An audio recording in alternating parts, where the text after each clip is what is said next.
Hey guys, this is your High Fist welcoming you all to 2022 with a juicy new video. As always, thank you to Steven Erickson for sharing and almost commenting on my last video. Well, actually, he did comment on it. He called it diabolical when he shared it, so I guess that counts as a comment. So, thank you to Steven Erickson for sharing and commenting on my last video.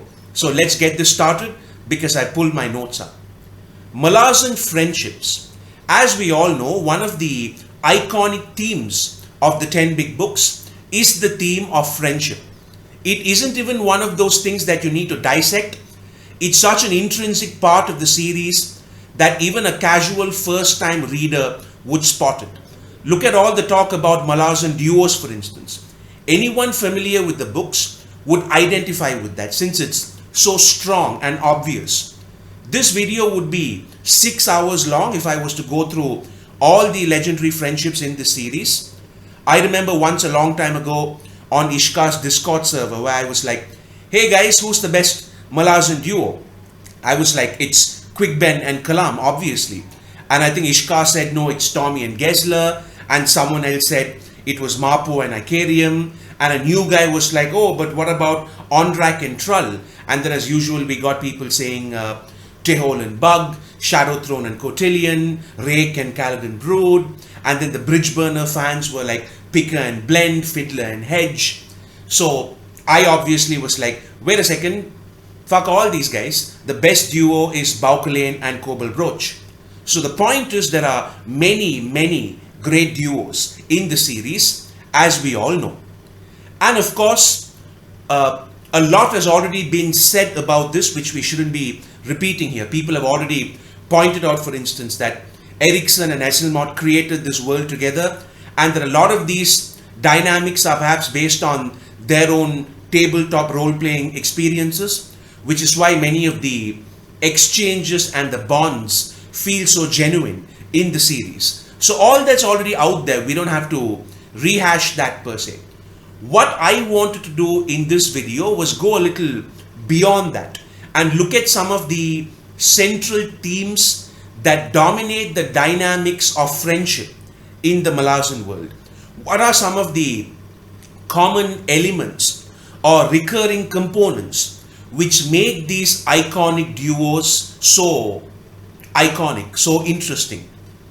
So there are three main elements that I personally think make them interesting: secrecy, familiarity, and obviously loss. I mean, come on, it's the Malazan books after all. So tragedy touches all the themes at play here, including friendship. So element number one is secrecy. What I find very interesting about friendships in the 10 big books is how secrecy and the lack of secrecy informs many of these friendships.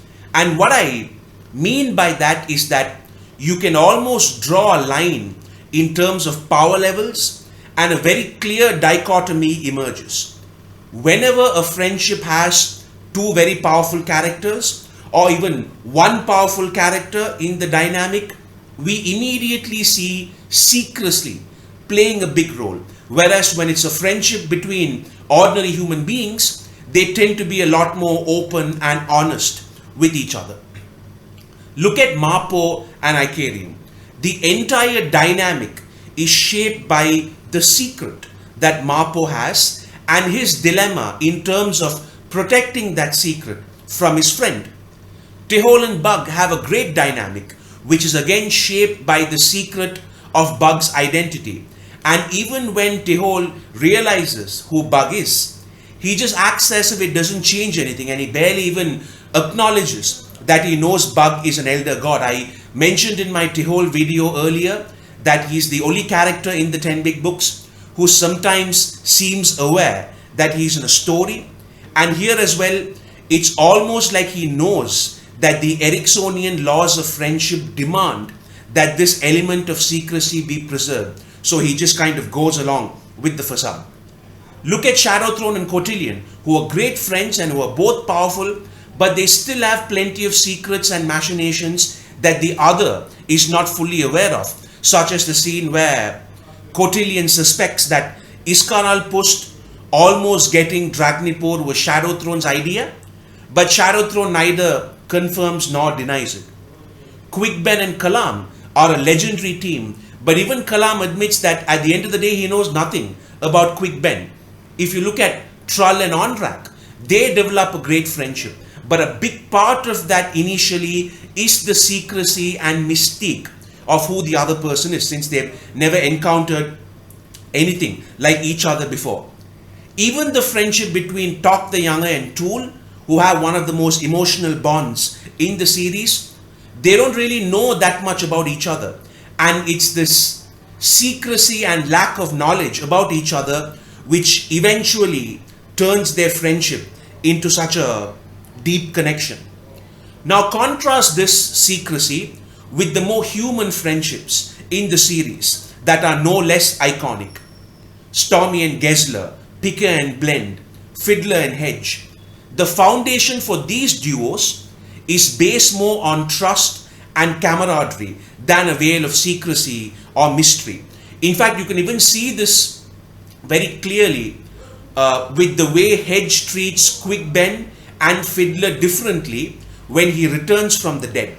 With Quick Ben, he's just short-tempered and angry when Ben seems suspicious of him. He's like, who the hell are you to judge me? You're full of secrets. You'll probably get us all killed someday. And he's really angry. But when it comes to Fiddler, Hedge is genuinely sad and upset that Fiddler seems wary of him, because trust has been such a big part of their friendship.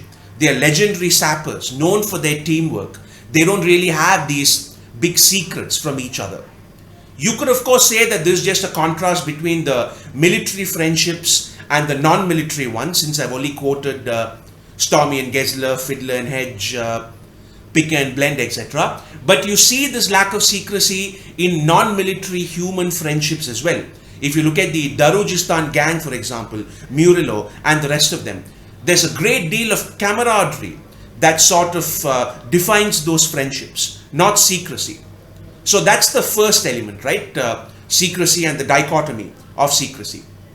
The second theme we see used very well to make these friendships interesting is the flip side of that, which is a shared familiarity and even a shared mythology, if that makes sense. Let me explain.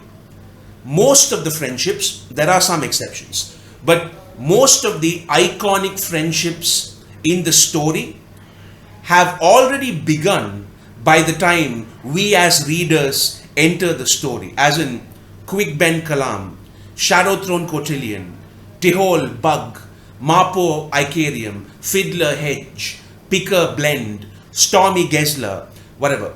All these guys already knew each other.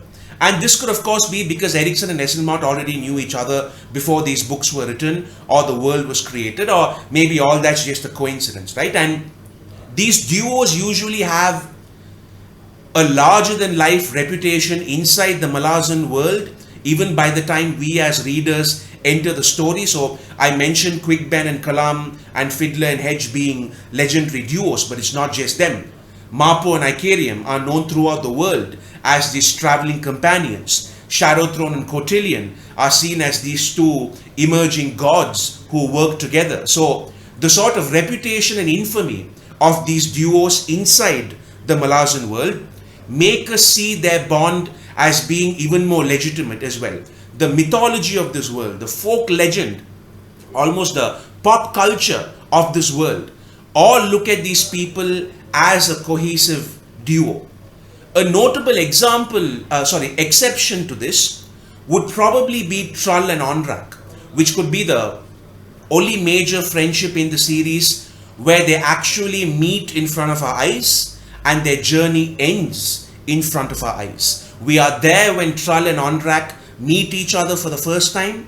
We are there when Trull dies, and we are there when Onrak finds out that Trull died and he grieves for his friend.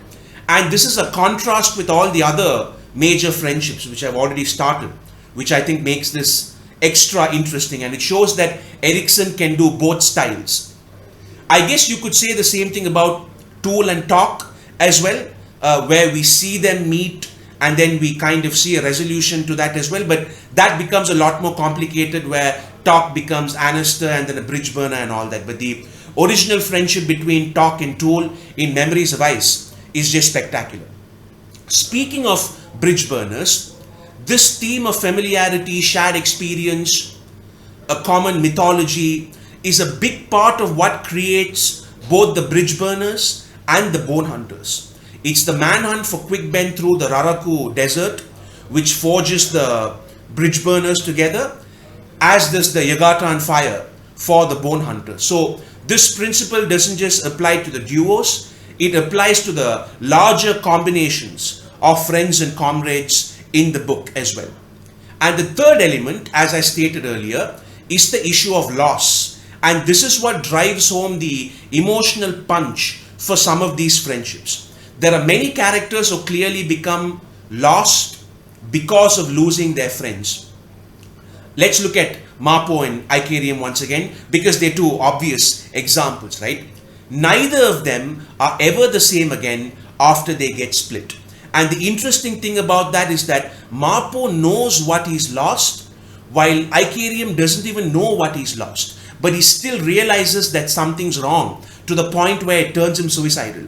And we don't realize until the end of Reaper's Gale just how important Mapo was to Icarium's sanity, because shortly after Mapo's gone, he just loses his marbles.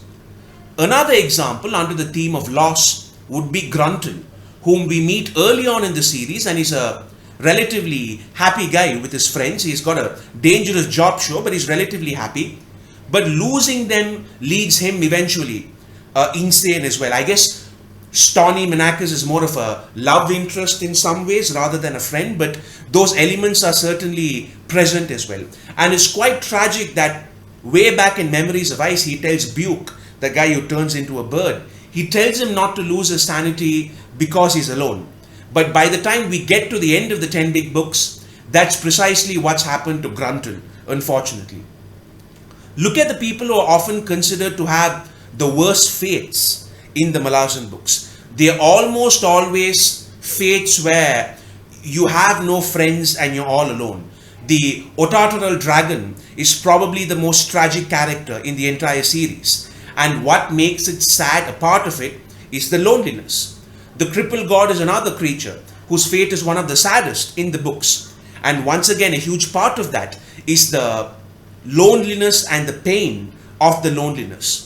Even Calor, who was punished by the gods for genocide, was not punished with death or mutilation because that wasn't harsh enough.